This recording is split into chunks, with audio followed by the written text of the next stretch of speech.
Hi guys, so a few days ago I put a poll on my Instagram story asking if I should review this camera right here, and all of you guys voted yes. So thank you guys for being so supportive. I wanted to do more photography related content on this channel as well, so yeah, here it is. Today's video is going to be a little overview and my experiences and my opinion on this little point and shoot camera right here, which is it's a little like, I don't think it's dirt actually, but anyways, it's the Canon Prima Super 28N, I believe. So this is actually, I think, the export version. It's made in Japan actually, but it's just not sold in Japan. They sold this other model called AUTOBOY Luna, I think, or 28V. Originally I wanted to get the Canon AUTOBOY Luna, but that one was a little bit more hard to find for some reason, so I got this one instead. It has basically all the same function. AUTOBOY Luna has a few more extra, like panorama, but they're virtually very similar. What really prompted the purchase is the caption function. But actually, I think my video is mirrored, so you guys probably can't see, but I'll put a picture up on the screen right now so you guys can see. But basically, you can print this little captions onto your photos instead of the dates. You can also change the language, and I just thought that was the cutest thing ever. And I never saw this feature in any other cameras, only the Canon ones, and specifically the ones with caption on them. So I just thought I had to get it. It's so cute, but to be honest, I haven't used it that much because I keep forgetting.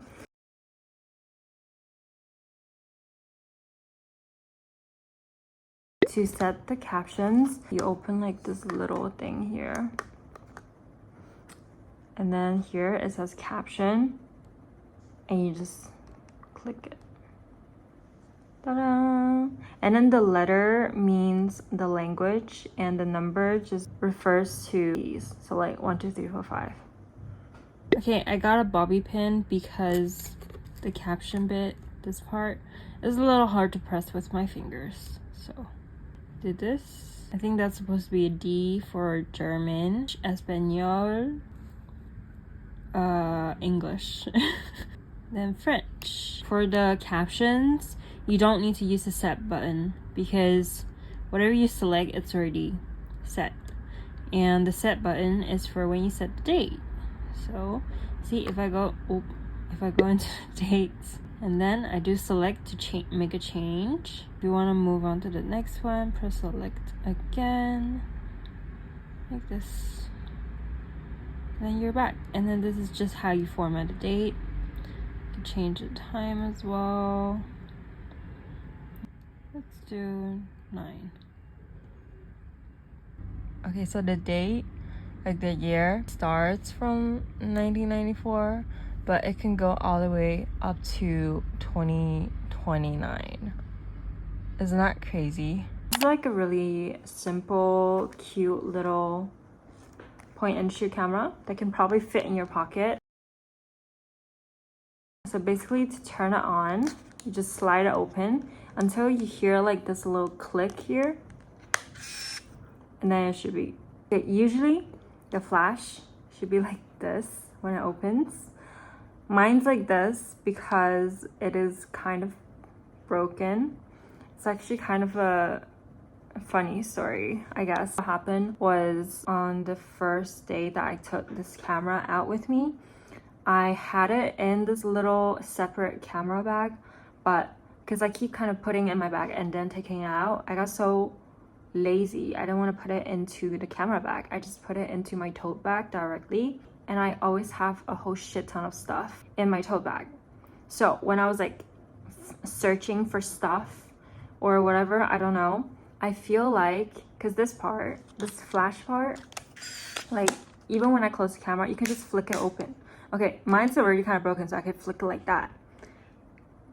Like, I don't care if I just flick it because it's already kind of broken, but like, maybe don't flick yours. But basically what I think happened is that I kind of like flicked it open when the camera was not on, and that probably just made it go like this. But it is still functional though. Like, I just gotta hold it like this when I need to use the flash. It can be a little troublesome when I ask other people to take photos with me with the flash on. I have to like kind of explain to them that they need to hold it like this and not cover it like this. But it's fine, it's just a little hassle. Basically, if this green light lights up, that means it's in focus and you're ready to take the picture.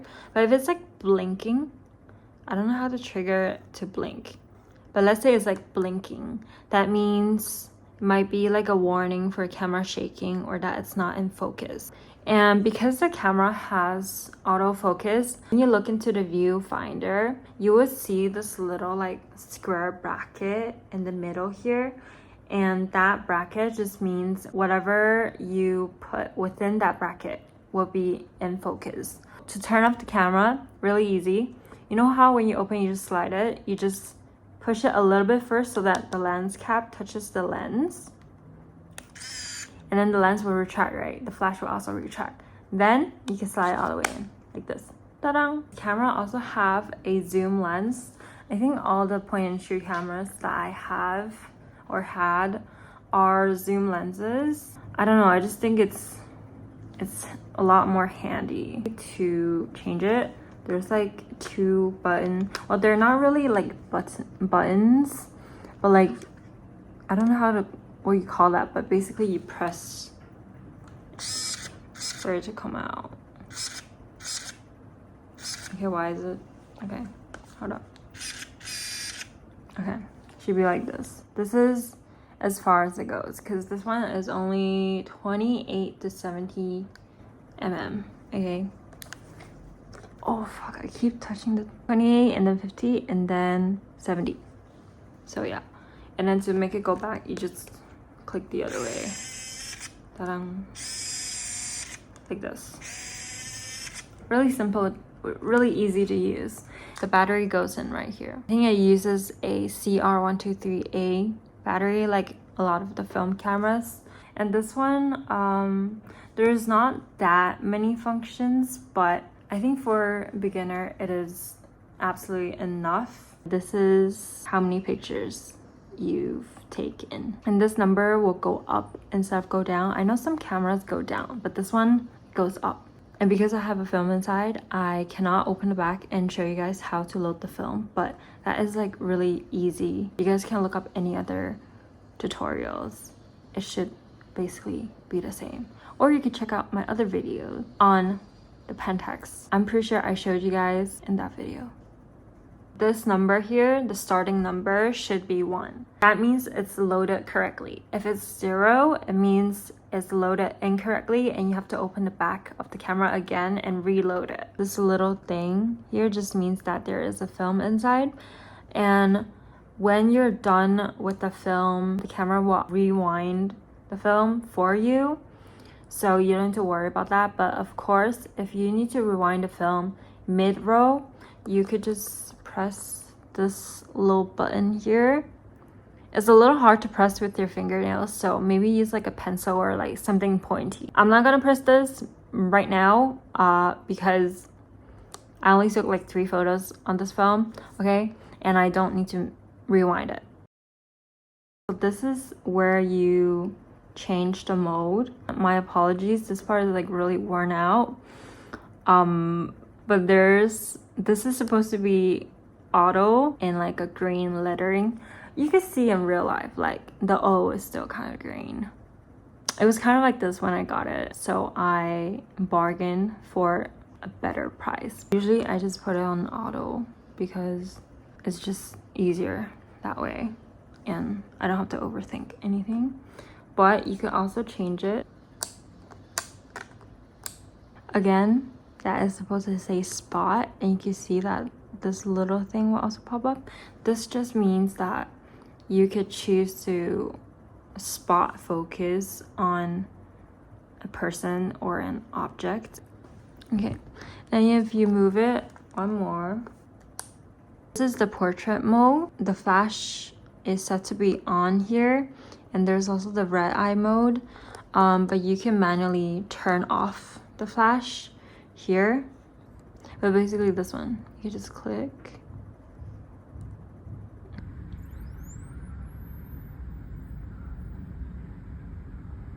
Okay, see, now the flash is off because it has a little. There's also the setting with flash, red eye, and also like a person. You could basically think of this as the night mode. So this is for when you take portraits against a dark background or like at night.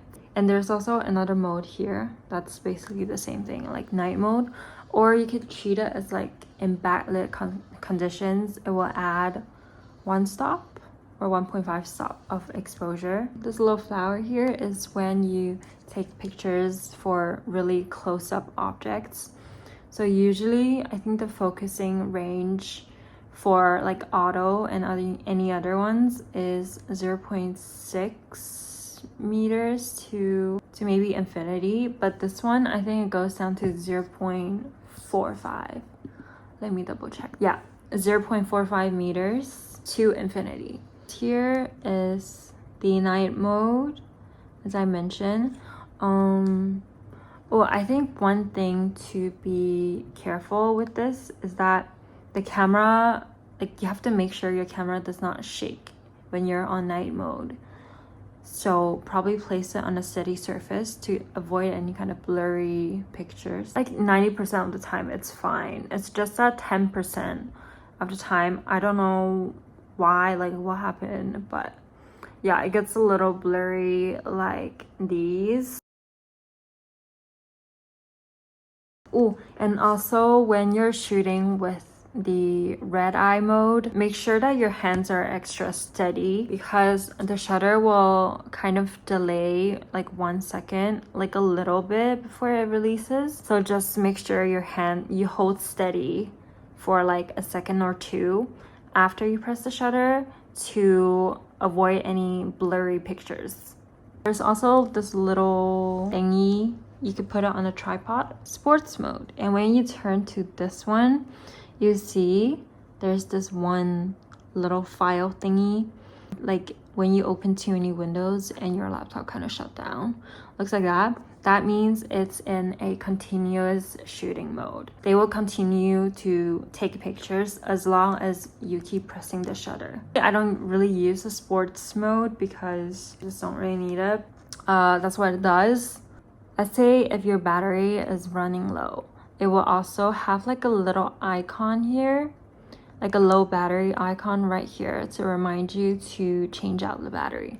You also have this little timer function here. If you just press it once, you should see this little timer in the LCD panel right here. This thing right here. You just press it once and then you press the shutter and then it will take a picture within 5 seconds. So yeah.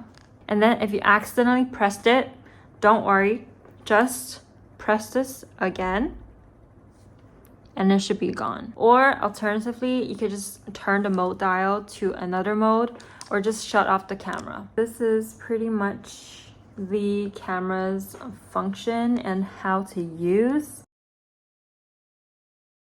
I think in general, this camera produced some pretty good quality photos.